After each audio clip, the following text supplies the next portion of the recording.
qualifying at Brands, another pole position at Brands, 2 in a row for you after your pole position in British F4 last year. How was it?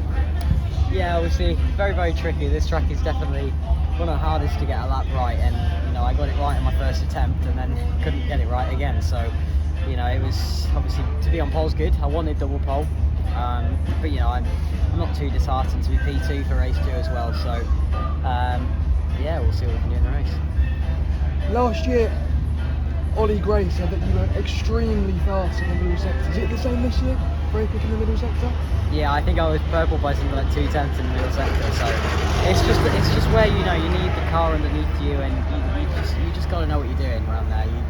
It's definitely not a sector where you can be leaving anything on the table.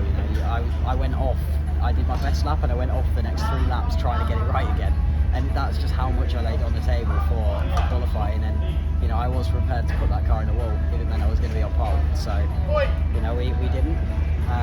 And you know, we kept it on the road, and yeah, we put it on pole. Do you feel that sort of all or nothing mentality is something you've developed over the season and last year as well?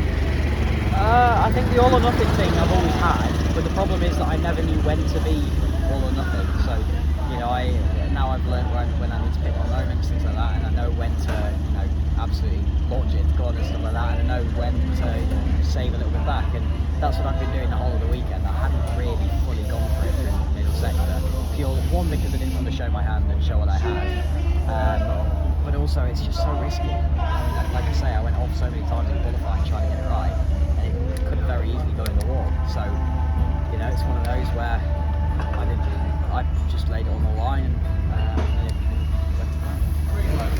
Then we saw other guys like Tim Eck and Sutter unfortunately go off in qualifying. How much of a fine margin is it out there? It is literally a knife edge. Like I say, it's one of the hardest circuits there is, and you know, you get one wheel slightly too wide and you're on the grass, and it can either spin you round or you can just go straight on into the barrier. And you know, if you make a mistake and you are going on the barrier, there's no saving it really.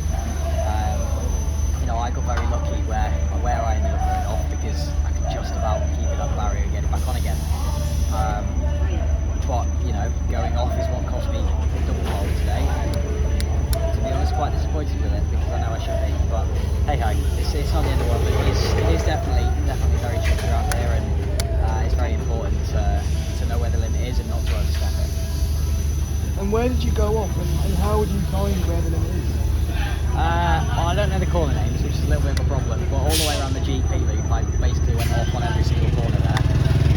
My first push, I went off to the second to last corner, then, you know, it was just basically everywhere. Any corner on the GP loop, I went off there. But that was just me trying to find the limits, and I think, you know, it did pay off. You know, we're on pole. It's a shame about the mistakes, because it probably cost us double pole today, but I'm not too disheartened. And how are you feeling in the race? Because on pole today and then on the front row tomorrow, do you think it'll be all about the start to make up the places, or defend in today's case? Yeah, the start is the most important thing. You've got to make sure you get off the line. Today it shouldn't be too difficult to keep myself in P1. My starts have been good for quite a while now, since really the start of last year. So, you know, I've just got to get the starts right. Just make sure I get off the line. As long as I'm leading by the time we get out of turn 2, it should be a done deal. But race 2 is obviously be more difficult. I've got to hope that Callum doesn't quite get it right, and I've got to get it right pretty much. And as long as I can get my nose on the inside for turn 1, I can probably win the race as well. But you just don't know. Like, you can't predict anything that will happen. You just got to try and make the most of whatever situation you end up in. And how are you feeling about next year? Are you feeling confident about 2024? Well, as of right now, I'm not racing because I don't have any money left. So, yeah, I've just got to try and do the best I can this year. I know that, I mean, it was the same last year as well. I didn't even know if I'd be racing this year.